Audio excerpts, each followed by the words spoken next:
Good morning, শুভ সকাল বন্ধুরা।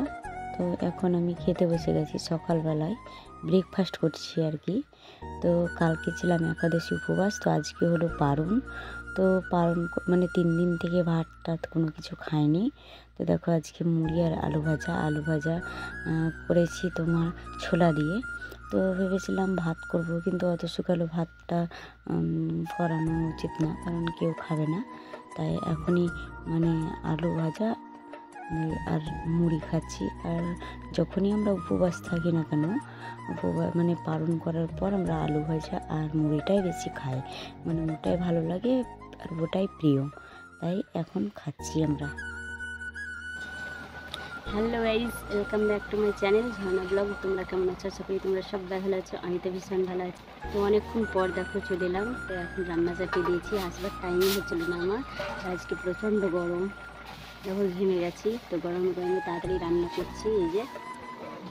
আর আজকে একাদশী, কালকে একাদশী উপবাস করেছি, আজকে হচ্ছে পালন টালন করে আজকে হচ্ছে নিরামিষ তরকারি রান্না হচ্ছে এই যে।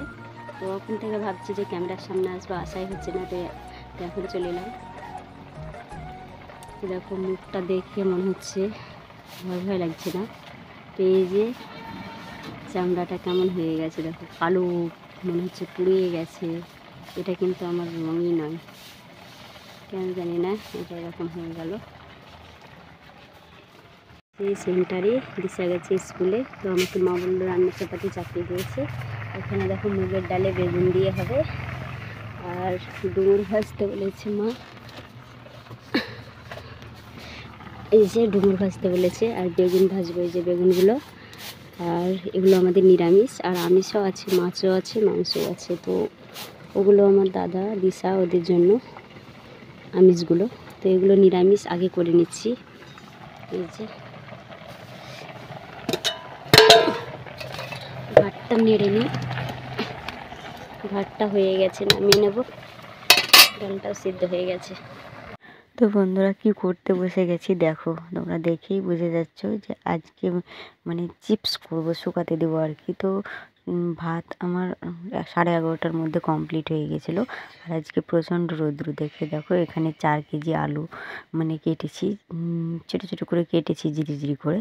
তারপর এই হলুদ, লবণ আর লঙ্কা গুঁড়ো ভালোভাবে মিক্সড করে নিয়েছি, মাখিয়ে নিয়ে দেখো এতক্ষণ জল গড়ছিল না, তো লবণটা দেওয়াতে দেখো শুধু জল মানে পড়ছে, নিচের দিকে গামলা পেতে দিয়েছি। তো এগুলোকে আমি শুকাতে দেবো রৌদ্রতে। তো এই যে বন্ধুরা মিলে দিলাম।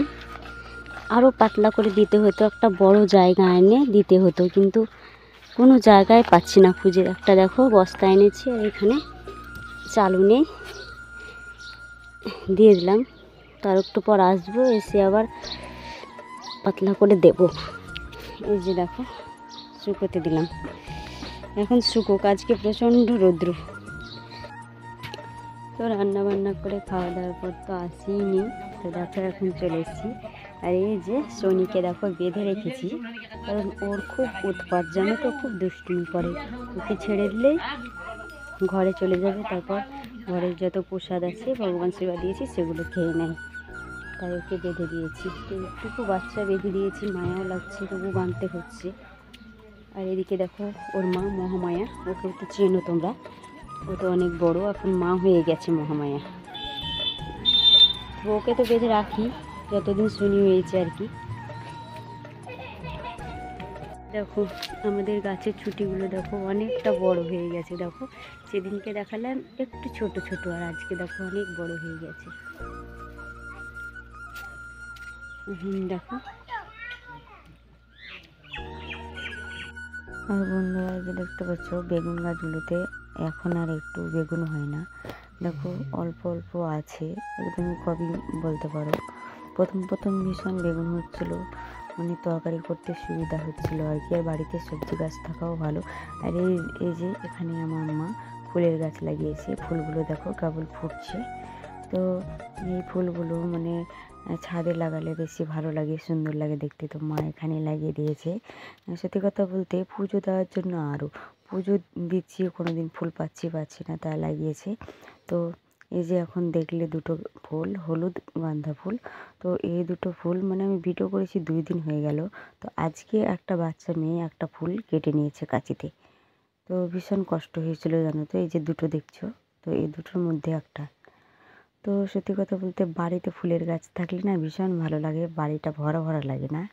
মানে দেখো আমার দাদার ছেলের বেগুন গাছ, তো ওর বেগুন গাছে প্রচুর বেগুন ধরেছে।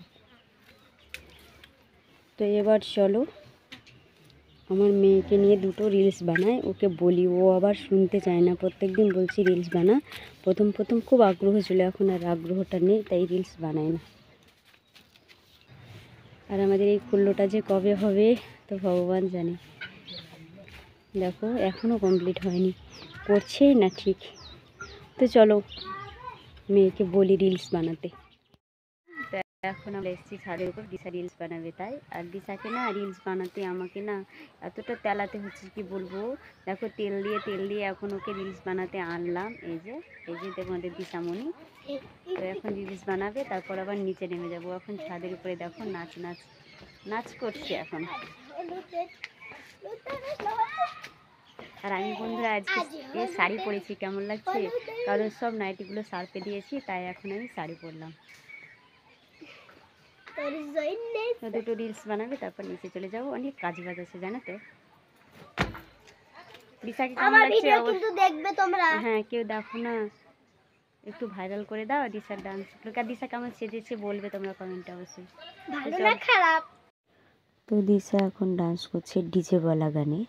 তো সত্যি কথা বলতে আমার মেয়ে এত সুন্দর সুন্দর ডান্স করে, তো তোমরা একটা কেউ লাইক দিচ্ছ না, সাবস্ক্রাইব করছো না, ফলো করছো না, একদমই ভালো লাগছে না। আমার মেয়ে বলছে মা আমি এত সুন্দর করে ভিডিও করি তবু মানে কেউ আমাকে একটা লাইক দেয় না। তো সেই জন্যই আমি ভিডিও করি না। আর সত্যি কথা বলতে ওকে আমি মানে ভিডিও বানানোর জন্য তো বলি, ও সত্যি আগে ওর আগ্রহ অনেক ছিল, এখন একদম কমে গেছে, ভিডিও করতে চায় না। আমি জোর করে করে ওকে ভিডিওটা করাই। তো আজকেও করছে, দেখো ও দারুণ কিন্তু ভিডিও করতে পারে, সুন্দর লাগে। তবু মানুষের মনে তো হিংসা আছে অনেকেরই, যারা আপনজন আছে তারাই তো একটা লাইক কমেন্ট করে না, তাহলে ওরা কী করে করবে না? এখন গুড ইভিনিং বন্ধুরা। তো এখন চলে এসেছি ছাদের উপরে, আর এখন তো ঘুমাবো। বেশি বাজেনি, এখন ঘড়িতে বাজছে 7টা মতো বাজছে। তো তোমরা তো দেখলে মা রুটি করছিল, তো মার রুটি হয়েছে, কিন্তু আজকে আমি রুটি খাবো না। তো দেখো এখন কিন্তু বসে বসে আমি খাচ্ছি। তো আজ খাচ্ছি এই যে শসা নিয়েছি, আর একটু তেল দিয়েছি, একটা লঙ্কা দিয়েছি মেখে। এখন এই দেখো চা দিয়ে মুড়ি খাবো আজকে, তারপর শুয়ে পড়বো। আর জানো তো বন্ধুরা, আজ শাড়ি পরেছিলাম, তোমরা তো দেখলে, তো প্রচণ্ড গরম লাগছিলো, দেখো খুলে রাখলাম। আর আজকে এতটা গরম গেল কি বলবো। তো দেখো নাইটি পরে নিয়েছি, আবার এখন পরলাম, প্রচণ্ড গরম। তো যাই হোক খেয়ে নি, মেয়ে পড়লো, পড়াশোনা করলো, তারপর নিচে গেল খেতে, আমি ছাদে নিয়ে এলাম, খাচ্ছি। তো যাই হোক ভিডিওটা আর বড় করছি না, এখানে এডিট করছি, আবার নেক্সট ব্লগে দেখা হচ্ছে, টাটা।